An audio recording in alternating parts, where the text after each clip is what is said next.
করার সঙ্গে সঙ্গেই অর্ধেক শেষ। তাহলে গল্পটা বলি। আজকে দিদি গুজরাট থেকে আসার সময় নিয়ে এসেছিল খাকড়া। আমি ভেবেছিলাম এর একটা আলাদা রেসিপি করব। খাকড়া গুজরাতে কত ফেমাস সেটা কাউকে না বললেই নয়। আমি খাকড়ার উপরে দিয়ে দিয়েছিলাম মেও আর সেজওয়ান সস, ভালো করে মিশিয়ে চারদিকে ছড়িয়ে নিয়ে তার মধ্যে দিয়ে দিয়েছি কর্ন, পেঁয়াজ আর টমেটো। তোমাদের কাছে যেমন ভেজিটেবল থাকবে তোমরা সেভাবে ইউজ করতে পারো। তার উপরে ছড়িয়ে দিয়েছিলাম চিজ। চিজ তো মাস্ট বি, না হলে টেস্ট আসবে কি করে। চিজ ছড়িয়ে দেওয়া হয়ে গেলে তার উপরে দিয়ে দেবে চিলি ফ্লেক্স আর অরিগানো। আমি কড়াইটা আগে থেকেই হিট দিয়ে রেখেছিলাম। তার মধ্যে এটা দিয়েই প্রায় 1 থেকে 1.5 মিনিট রেখে দিলেই দেখবে চিজগুলো গলতে শুরু করবে।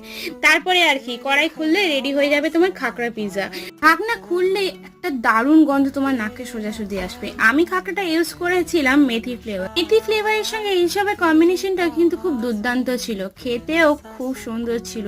তাহলে আর কি, ঝটপট খাকড়া কিনে এটা বানিয়ে ফেলো, পিৎজাও খাওয়া হবে আর সঙ্গে খাকড়াও। তাহলে কি রান্না করলে